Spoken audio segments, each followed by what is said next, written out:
What if I told you that the car that flipped the entire luxury car industry on its head wasn't German, it wasn't British, and it wasn't Italian. It was Japanese. And not just any Japanese car.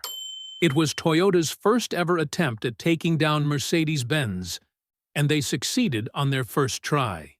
This is the story of the Lexus LS400, the JDM luxury sedan, that hit harder than anyone expected and did it so quietly you didn't even hear it coming. Let's rewind the tape back to the 1980s. Toyota was on fire. The Corolla and Camry were dominating the economy segment. Honda was doing numbers. Nissan was growing strong. But Japan wanted more than just cheap, reliable cars. The goal: build a world-class luxury sedan that would not just compete with, but defeat the Mercedes S-Class and BMW 7 Series. So in 1983, Toyota launched Project F1, a secret skunkworks division with one mission: build the best car in the world. Period. This wasn't some passion project. This was a billion-dollar attack plan. Over 60 designers, 400 engineers, and 300 technicians worked on this car. 450 running prototypes were built. 2.7 million test miles were logged around the world. That level of R&D is insane, even by today's standards. And in 1989, Toyota pulled the curtain back on the Lexus brand, a name no one had heard of, attached to a car no one expected. The Lexus LS400. Under the hood sat a 4.0L DOHC V8, known as the 1UZ-FE. Not just any V8. This engine was overbuilt like a tank. Forged steel crankshaft, aluminum heads, cast aluminum block, balanced to the gram, designed to last 500,000 miles with no drama.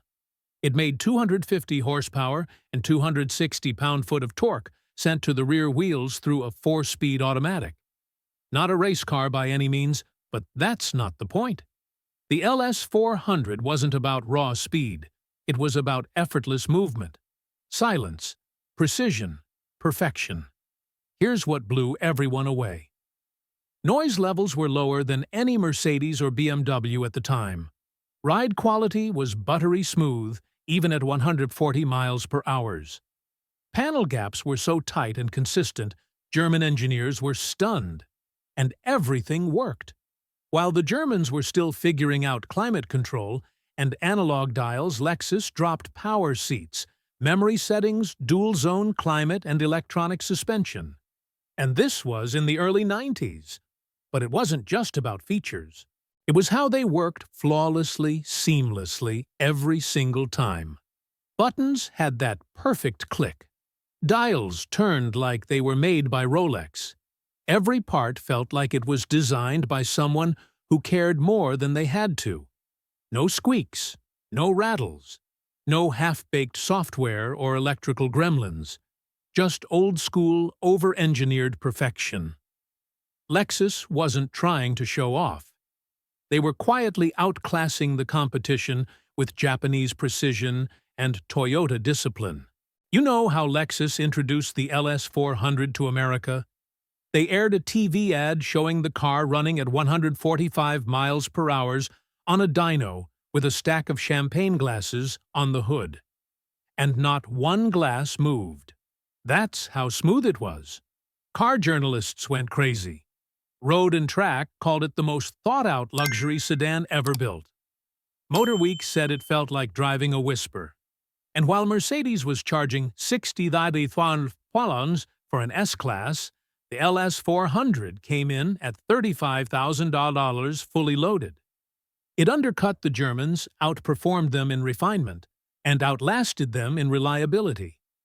Dealerships sold out. Customers who'd never bought a Japanese car were ditching their Benzes. In the first year alone, Lexus sold more LS400s than Mercedes sold S-Classes in the U.S. The 1UZ-FE V8 became legendary. Not just for smoothness and power, but for bulletproof durability. It's the kind of engine you can beat on daily, forget to maintain, turbocharge if you're crazy, and it'll still start every morning like, let's go again. This wasn't just Toyota showing off, they overbuilt it on purpose. Forged internals, over-engineered cooling, timing belt instead of a chain for silence. This thing was built like an F1 motor, but detuned for your daily commute. Today, the 1UZ is loved by drifters, VIP builders, and sleeper fans. It's been swapped into Miatas, RX-7s, even drift-prepped AE86. Why? Because it revs smooth sounds, nasty, with a straight pipe and runs forever. And when properly maintained, the LS400 can hit over 500,000 miles on the original powertrain. No rebuild, no smoke, no drama. This isn't just a luxury car. It's a tank in a tuxedo. A car that pulls up silent rides like a dream and could outlive you if you let it. Here's where it gets spicy. Today you can find a clean LS400 for from $4,000 to $8,000. And for that price, you're getting a V8, rear-wheel drive, luxury build quality, Lexus reliability, timeless 90s design, and insane potential to mod. That's BMW E38 and S-Class W140 territory. But unlike those, the LS400 won't bankrupt you. No iDrive failures, no air suspension nightmares, no quirky electronics shorting out at 2 a.m. It just works, always. And when you want to go crazy, the aftermarket support is huge. VIP-style builds, air suspension, big wheels, wide-body kits. It all works on the LS platform. It's not just a budget Benz killer. It's a blank canvas with a V8 heartbeat. In Japan, the LS400 was known as the Toyota Celsior. And while Americans saw it as a quiet luxury cruiser, Japan turned it into a rolling piece of art. VIP car culture, or Bippu style, took over the scene. Massive wheels, slammed suspension camber, blacked-out tint executive interiors. This wasn't about racing. It was about flexing elegance.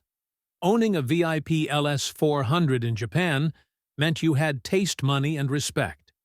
And that culture bled into the U.S., especially in places like California, Hawaii, and Atlanta. Suddenly, the LS400 wasn't just that old Lexus. It became the centerpiece of street royalty. So if the LS400 was that good, why did people forget about it? Simple, it was too quiet for its own good. While BMW and Mercedes leaned into status and noise, Lexus stayed low-key, humble, understated. And when newer models came out like the LS430 and LS460, the OG LS400 became just another old sedan to the average buyer. But to car enthusiasts, to people who really get it, the LS400 aged like wine. Its clean lines, analog dash, and buttery-smooth V8 make it a modern classic. It's one of the most undervalued luxury sedans of all time. The Lexus LS400 wasn't just a car.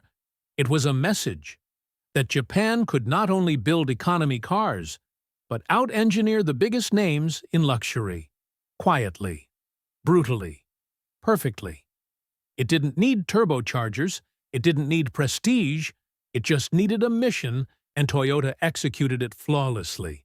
And now, decades later, the LS400 is finally getting the respect it deserves. Whether you daily it, VIP it, drift it, or preserve it. This isn't just a sleeper. It's a legend in silence. If you love underrated JDM cars like this one, hit that like, smash the subscribe, and comment below. Would you take an LS400 over a BMW E38 or a Benz W140? And let me know what JDM sleeper should be next. Also, massive shout-out to the first 500 of you who've been rocking with the channel. You all are the reason this content keeps going, and I appreciate every single view, like, and comment. Let's keep growing this JDM community together.